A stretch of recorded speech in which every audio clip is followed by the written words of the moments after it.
What is going on, everybody? Welcome. Super glad to have you here. Today we are going to be building a $1,600 5070 Ti build. And it was really funny. Like, I remember when Tom and I, we were working on what to put inside of this build. And I feel like you guys have seen me, at least recently, I've done a number of 9800X 3D builds. But as you start to get close, knowing that you could build, if you could get a 5080 for $1,000, you could build a 5080 system for literally $2,050. When we started to look at the pricing and stuff like that, we said, okay, maybe the 9800X 3D isn't the best CPU for this. So we kind of went back and looked at the cards, and we ended up landing on the 9600X. So everything in this build is very similar to what we did with the first 5080 build that we did, where it was really just focused on how do I spend the least amount of money but get everything I kind of want out of this. Now, the other option is you know, the 9600X, absolutely great one. If you wanted to go with like a CU7, another solid option. The one thing that really kind of puts AMD over Intel in this case is specifically just the B650. B650 is such an inexpensive chipset. Because it's been around so long, you can just get some really, really great deals on motherboards for B650 versus having to pay Z890. And then still we're waiting to find out whatever the next CPU is going to be in Intel's whole ecosystem, of whether we're gonna see the LGA 1851 chipset continue, or if we're gonna see something new, like similar to what we had with 11th gen. So that's why we kind of went with the 9600X. It was in a nice price. If you wanted to save a little money, you could get rid of the X and just go for a flat out 9600. We wanted to stay pretty modern in this, and that's why we kind of chose the CPU. We did. And again, one of the benefits obviously of just the AM5 is now just how cheap B650 is. So if this looks familiar, yes, we did use this in our 5080 budget build one. And this is the Tough Gaming B650 plus Wi-Fi. Really, honestly, great board, great price. I know it's crazy when we're saying, hey, Asus, because usually they have a tendency to have a nice price hike, but that's really kind of in their GPU and their ROG side. Their tough boards have actually had a really, really good streak of having good performance, good features for a good price, and this one's got good VRMs, good software support, and all that sort of stuff. So that's why I'm always happy to recommend it. If you go a little bit cheaper, you really start kind of losing out on some things, and this one still has Wi-Fi 6 and all of the other bells and whistles, which makes it really, really nice. So, okay, so for our storage, we're gonna use the Patriot Viper VP4300 Lite. This is a DRAM-less NVMe SSD. We actually have an option there if you wanted to go up to 4 terabytes. Feels like, especially for gaming, 2 terabytes is kind of where it feels like from a minimalistic standpoint. Originally, we were gonna use Kingston Fury, but honestly, Patriot just has a better price. Obviously, there's some things that you sacrifice there because DRAM does things for caching, and you can see some gaming performance differences there. But for the most part, these are great NVMe drives. We've used them a ton, and we're okay with recommending them. For the RAM, we did the Viper Venom. You could do non-RGB if you wanted to. I think the difference in price was about $5. It's 6,000 megatransfer AMD Expo. The one thing that I would say about about the Patriot stuff, is that the RGB, it's a little bit less accurate and a little bit more kind of painful to control. But for the most part, you know, like the performance and everything else from that standpoint, that's one thing that I wouldn't argue with right there. So it's actually been pretty cool. Storage and our RAM. We are going to be changing the fans here a little bit, just because we're going to be air cooling this. This is where Tom gets to be bad. We were actually going to do 2 140s in the front and a single 120 in the back, but the 140s never showed up. So I'm not going to cancel stream over that. There's a chance they could show up during the stream, so we're going to be throwing 3 120s in the front. They're going to be these Thermalright fans. They're about $30 for 3. And then we're just going to keep the black one in the rear. I don't know if the original configuration was going to be better or worse, so we'll have to kind of see. I feel like this is going to be more than enough air to actually hit our air cooler, especially for a 9600X, and that's the Phantom Spirit 120 SE ARGB. Which, I mean, you guys have seen, we love it. It's inexpensive, it's easy to install. and at the same time, it cools magnificently. This is the same one we used in the budget build for the 9800X3D. It's gonna have no issue cooling the 9600X. And the thing is if somebody wanted to upgrade this and say, I wanna go to a 9800X3D and a 5080 in the future and do that inside of this build, you absolutely could do that. Or a 5090, no, 5080, yes, because we're only putting a 150 watt PSU in. For our GPU, we're going MSRP here. Funny word, MSRP. MSRP here for our GPU. We're gonna be using I'm gonna switch this because I actually need to use this one right now. We're gonna be switching to the Asus Prime. This is their 5070 Ti non-OC. This one is, if you can get it, $749 exactly. The one thing I will say, this is my thing about the 5070 Ti, the 5070, is let's be honest. Okay, we're just gonna have a frank conversation right here. Most people, 95, 97% of people don't overclock their GPU. A lot of times people will, right now they're buying cards because they're just trying to get whatever they can get. And I get it, right? Like people are just like, I really want a 5070 Ti. I think the 5070 Ti, and I think you would also see this from everybody else, Jay, anybody, Jay, Linus, Steve, you name it, would agree that $750 for this GPU is a really good price. When you start paying over $750, I would say maybe you could even do $800. You start paying over that, what you're essentially paying for isn't necessarily worth it. So I would definitely say this one, right? Like if you can wait, and you should wait, I would basically wait to pay $750 for a 5070 Ti. I do expect sometime in the future, I don't know when, that the prices for these cards will return to normalcy once supply and demand have kind of equalized. And at that point in time might be the best thing. I really don't see a world. I don't see a world where you need a card so much that you should overpay for it.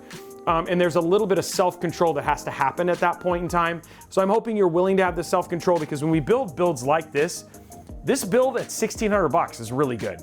But this build at $2,000, when you could get a 5080 for $2,050, that feels like a little bit overgoing there. Yeah, so.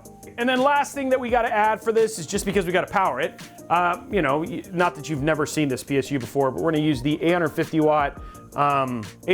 watt tough gaming PSU. Because we're not doing anything like cable extensions or anything like that, one thing I really love about this is that this has got a great PSU, a great 16-pin cable rated for greater than 650 watts. So if you were gonna plug in a 5080 or anything like that to this, you absolutely be fine. They're really easy cables to cable manage, which means when you're done with the build, it's still gonna look as good or close to as good as it would with something like cable extensions, etc. So, oh yeah, there we go. So, and you know what, honestly, this case, and I forgot, the case. This is the Corsair 3000D Airflow. It's not a case that we've actually thought about. It's a case I've actually had in storage for a while. So this is their budget version. It's about the size of the classic 4000D, maybe a little bit smaller. It can do 240 millimeter fans in the front, 120 millimeter fan in the back. You can actually mount additional fans on the bottom if you wanted to as well. So actually pretty excited about this. This should be a good case. And it's pretty inexpensive, like 70 bucks. It's also got USB-C, no USB 3.1 on the front though. That is the one thing in, yeah, so that is what you are not paying for, is you're not getting all of the bells and whistles of a case, so yeah. Ghost Boner, we'll find out. We'll find out. We're gonna know tomorrow. It's all exposition until we actually find out, right? Ugh, I don't want it to weird out the camera zoom there. We could do scuba art. I'll have to see. I think we do Mexico beach art.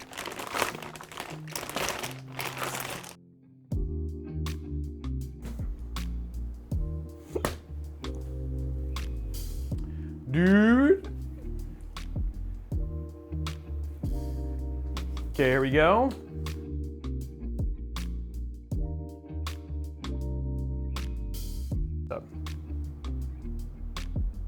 There we go.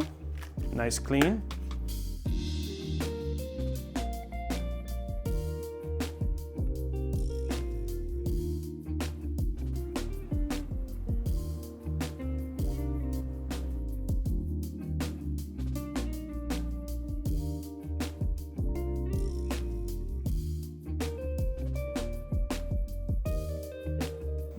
Okay, so we're gonna do like do it like here. So here's the water.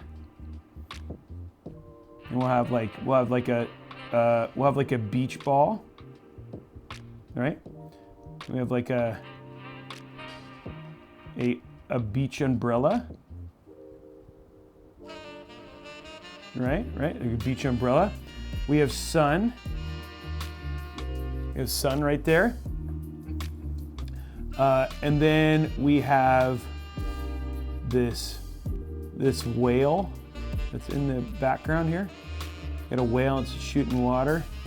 But little do they know that there's this AC-130 Spectre that knows that this is a zombie whale, so it's gonna kill it. And then there's blood everywhere. And there we go. And then that's what happened. That's what happened on my beach vacation. We're able to save the world from the zombie whale that was trying to kill people. And we didn't even know it, but luckily it was there. Getting it basically all squared away here. So we have our VP 4300 Lite. We're using the 2 terabyte one for this, which I think is always a good thing. Get that in, get that back installed.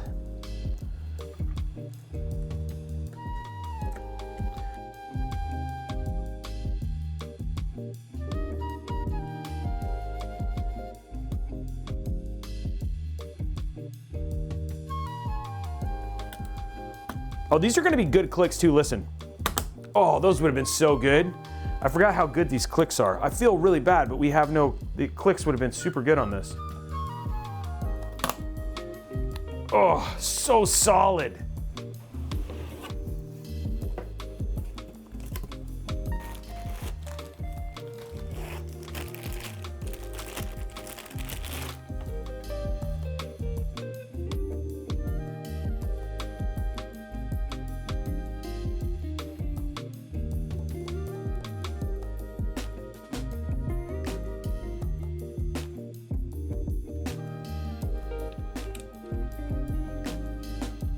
One of these goes, yeah, that feels like one of them goes a little bit better.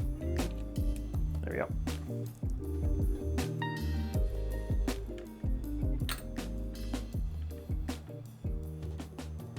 Whoa.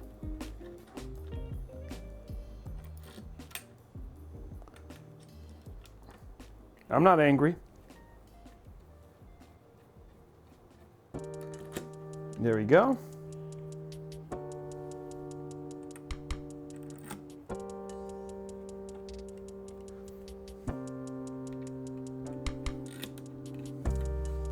So it's a no frills build for sure.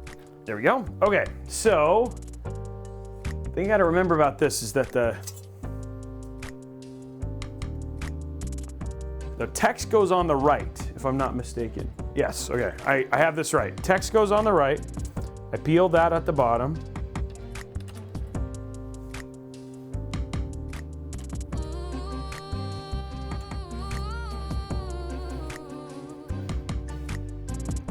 Oh, hot broth. That makes way more sense than got broth. Like got broth is kind of like a new campaign that ramen's doing for got milk, and then now you got broth. Ooh, this is really tall RAM. This is gonna be up there, guys. It's still killing the whole thin stack, but yeah, that's gonna be quite high. I just realized how, though we did G-Skill and it was fine, it's still getting the whole fin stack, so we're good.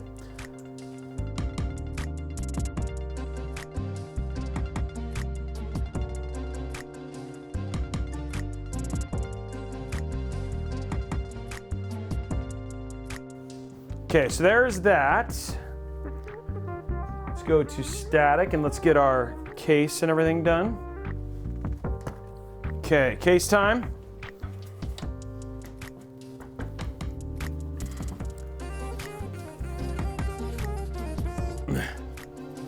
Okay, there we go right there, guys. First thing we're gonna do, peel off our top little fan cover. Let's get our glass off. It's got that standard Cooler Master cooling. I'm gonna peel this inside one now. Perfect.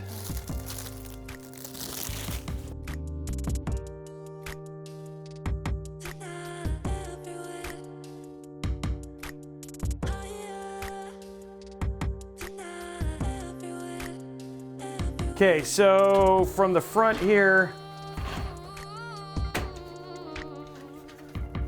whoa, what the deuce?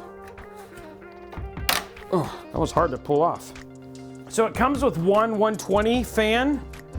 We're going to remove that 120 fan. We're going to install 3 Thermaltake fans, or Thermalright fans.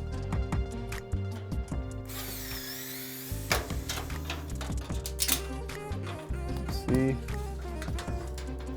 There it is. Okay, there's our fan.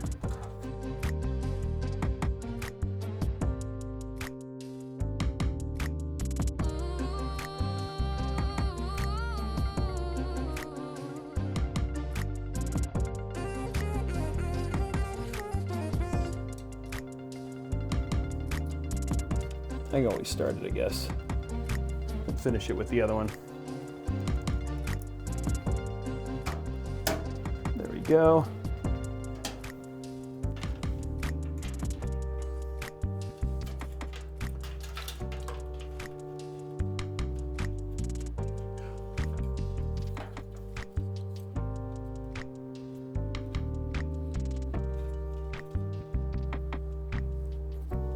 Okay, second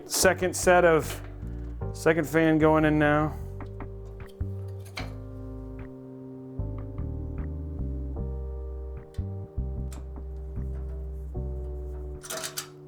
Really? Well, that was like a massive fail there. Count Robey. Airflow is important. Technically, you probably only need the 2 fans because the 3rd fan is really just going to blow into the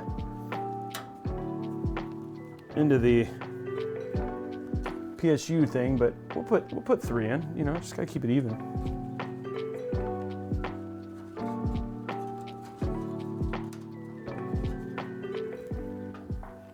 Keep it even, you know. Seems like a good rule of thumb.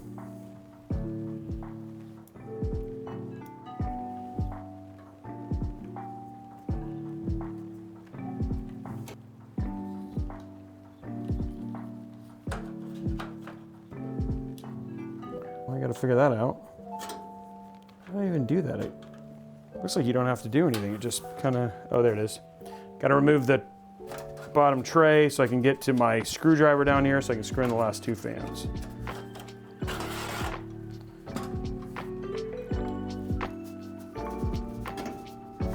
Labels the right way. So that's what I was doing.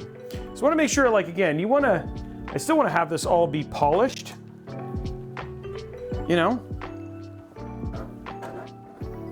Okay. Not a lot of cables to hook up here, which is great.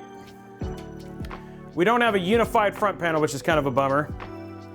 But pull up that. That's going to go right here. There we go. Then we have our HD audio cable. Go over here in the corner.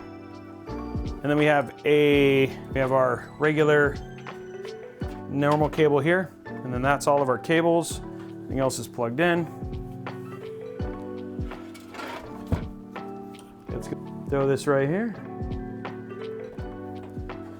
And then we'll take our HD audio cable and go all the way over here. There we go.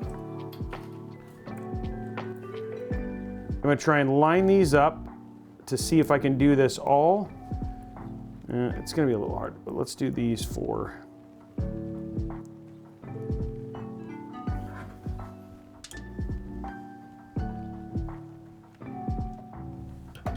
There we go.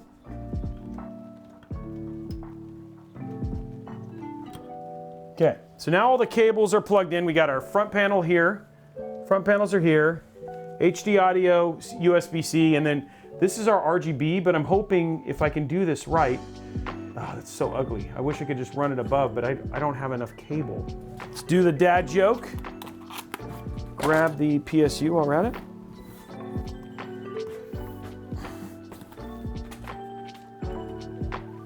Okay.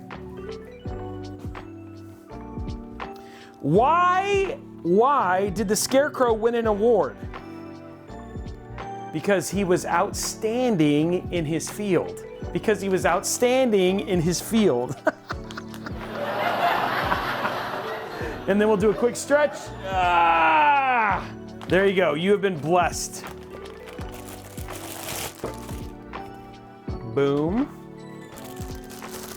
Okay, guys, let's plug these in. There's only 3 cables we need for this one. First one we need is our CPU cable. That's gonna go right there. And the ones that split, that's on this side, the other one is right here, so not a big deal. Next one we'll need is our 16 pin. This one's rated for 650 plus watts, so that's not an issue. That's gonna go right here, and I love this one because it's super malleable. And then the last cable we need is right here. And that's gonna go right over this, just like that. And another one just like that. And then all of our cables are plugged in.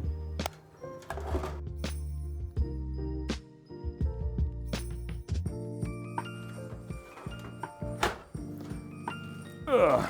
Okay, so let's get this lifted up. Wow, it's still super light. I was not expecting it to be that light. Usually at this point in time, it's pretty heavy. Okay.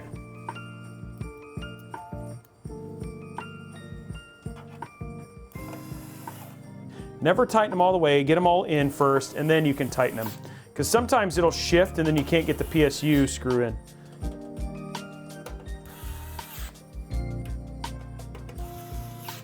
There we go. Easy peasy lemon squeezy. First one that we're gonna work on here is our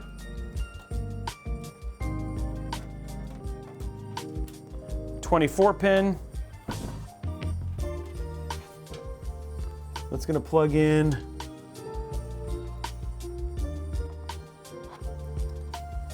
right there. Try and do our best to hide that cable.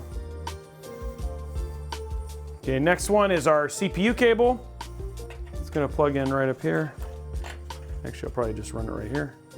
There's that cable, and then the last one that we gotta worry about is our 16 pin.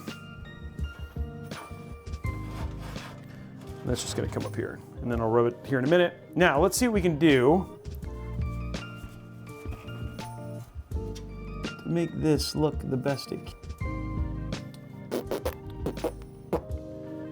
It's like the one time where these cables aren't doing me any favors.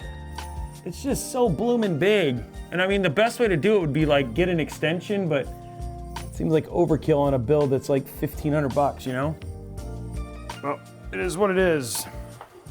Just one of the things that you get, you know, it's like if you're gonna spend this kind of money and you don't, like sometimes it's just kind of how it works out. I'm gonna do the best I can to make it look as good as I can, but I'm not the biggest fan of that one cable. Will most people see it? No, but it bothers me.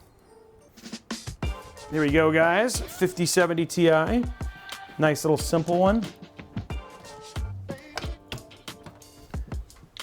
It's nothing but MSRP 5070 Ti.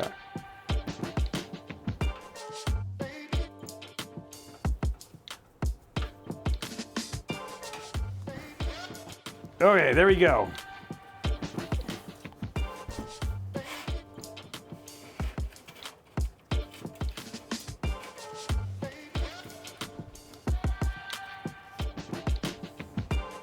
Looks nice. I like it. I like it. Get all the parts back on.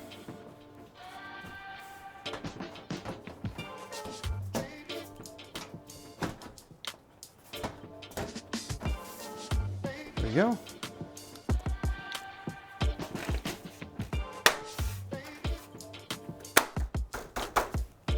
There we go. And there it is, guys. Build is done. It's clean on both sides. There's the inside there. Ugh. There we go.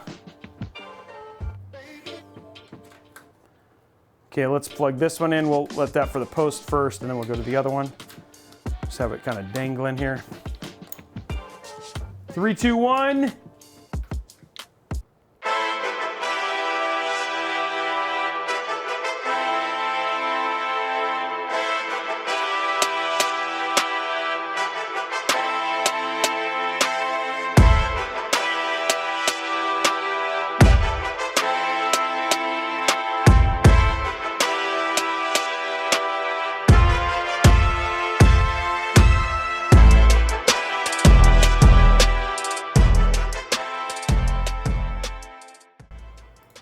So let's go ahead and check our temps.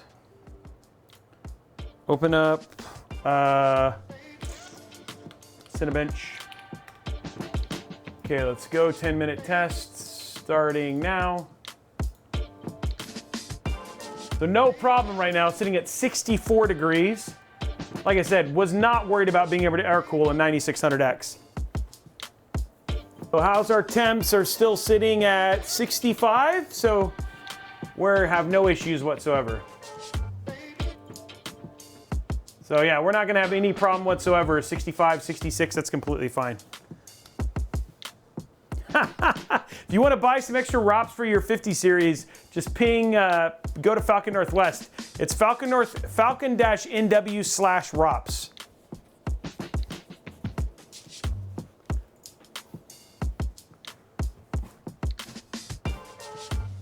And there we go right there, sitting at 15,000, but the point being is that we're not gonna have any issues whatsoever. Okay, check. Let's check GPU temps. Let's open up FurMark. Go to statistics, go to advanced. We'll put it on GPU temp. You can see that there's GPU temp right there. We'll run it at 1440p, full screen, and we're just gonna do run. And then that way we'll soak it. Oops, I didn't do 1080, I did 1080p. Sorry, I gotta get out of it.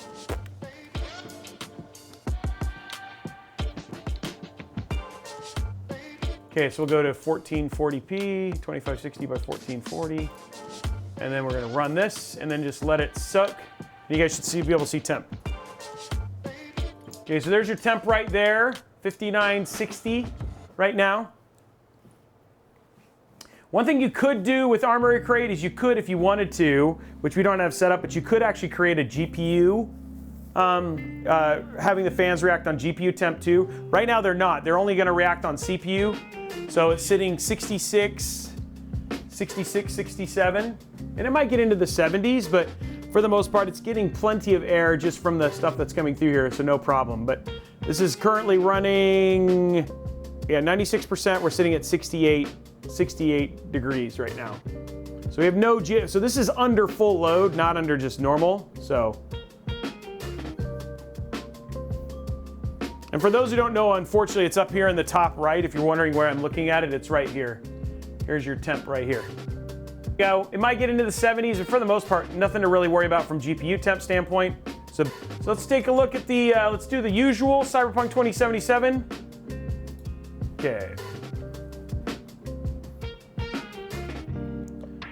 MPU build, we've done MP, you mean like, so you mean like a build, like a MPU, like just a Core Ultra build without a GPU in it? We have a Core Ultra build next week. I try to use everything. Okay, so we're gonna do Ray Tracing Ultra, DLSS on. We'll do DLSS resolution at, oops. Oh, dang it. We'll do it at balanced. Frame generation we'll do off for now, just to see how it runs. We'll just run it the way that everyone intended. Turn on path tracing. And then we got transformer model. So this is full blown everything on Cyberpunk 2077. See how it runs with DLSS. 5070 Ti, no multi-frame gen.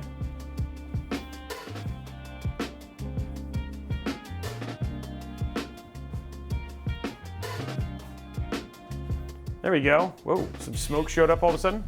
63, 64 FPS. One of the things that this tells you, which is nice, right? If you can keep your average or keep it above 60 or close to 60, is that you can, for multi-frame gen for this would actually work pretty well for multi-frame gen because you got that nice 60 frames per second core there. So even though you're 1%, like it would still feel really good with MFG on this. And this is with path tracing and everything. This is where the 5070 versus the 5070 Ti like depending on the kind of games you want to play, especially at 1440p, even though multi-frame gen will give you those really high high frame rates, that base core frame rate with just DLSS without frame gen on is really kind of you must be this tall to ride to, in order to know whether the feeling is gonna feel good. And this is using the transformer model, yes. So there you go, 68.57 frames per second. So if we were going to go to settings and switch, where is it? Turn frame generation, oops. Turn frame generation on, apply. And then we have to restart. Not DLSS. DLSS super resolution with transformer imbalance, okay. So we're gonna go exit out and then so now if I was to play the game with MFG or restart the game, it would feel really nice. Okay, so we're gonna quit and restart. So graphics, DLSS, let's go to 4 time, because this will feel, again, you got that 60 FPS there. So let's go to back and let's go to continue, and then we'll see in-game. And then we'll jump in and we'll check out some Indiana Jones, and then we'll show some Avowed. Okay, so here we are, and because, like I said, you got that nice base frame rate, we're getting 204 frames per second, and this is everything maxed. And it doesn't feel floaty, and that's just because like I said, the good, solid base frame rate is there like you need it to be. There you go, that beautiful, nice, clean Cyberpunk 2077, and then you can see there like it's like this stuff right here. The reflections there, specifically in water and stuff like that, is really just where you're gonna get to see the beauty of the transformer and just all of the stuff. This game is just a showcase for it. Okay, so there is, and then again, temperatures, check it out, GPU temp 62, CPU temp in the 70s, so again, no problem there from a gaming standpoint for either one of them. Okay, so let's check out Indiana Jones and the Great Circle. This one just got its patch for DLSS 4 and multi-frame gen, so it's now native to the game. Okay, so let's go to video. Don't know why it's at 1920 by 1080. Let's go to 2560 by 1440. Accept.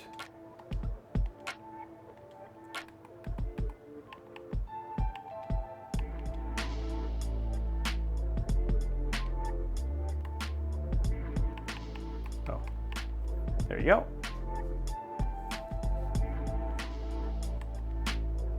Okay, let's go to, so now we have widescreen, vertical sync.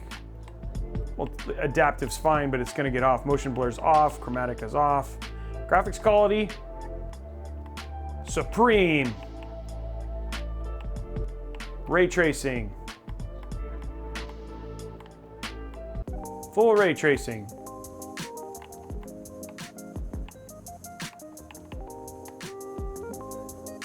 I don't know what that said, so I might have mucked something up. There it goes. All lights on. DLSS is on. Separation is on balanced. Ray reconstruction on. I'm ultra DLSS balance. We're at double right now. We're gonna turn on some, there you go. We'll turn on some performance metrics. We'll just put on medium. And then here we go. 115 frames per second right now.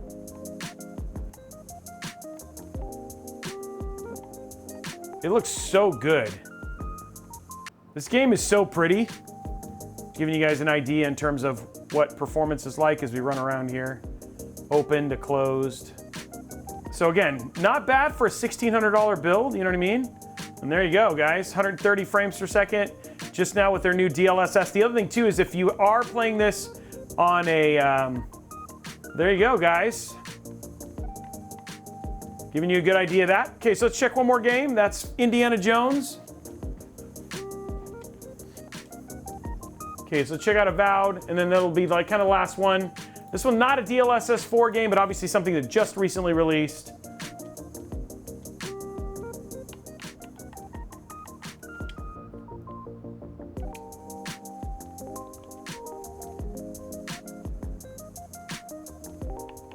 So we'll look at settings.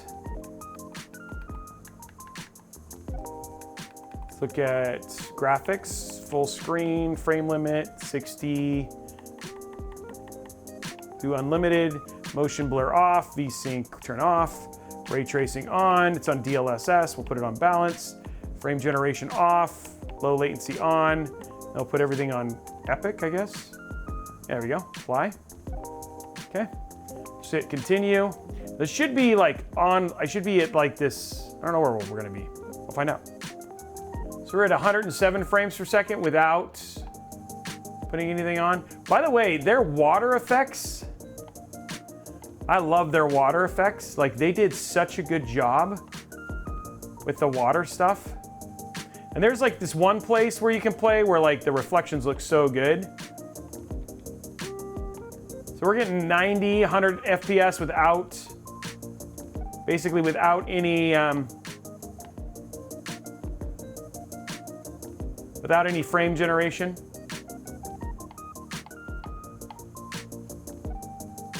I mean, look at that distance, that draw distance. Yeah, it's a really great game. A lot of fun. Really, really like this game. So again, just giving you an idea in a really wide open area what frame rate would be like even on a game like this. So, and there we go, guys. There it is, the $1,600 price-focused 5070 Ti build. You've seen it. We've shown you how to, all in all, guys, not in all seriousness, we showed you thermals, which were great with the 9600X. You could go up to a 9800X 3D if you wanted to. That'd still be a perfectly fine CPU to pair with this. We showed you how to get it all set up.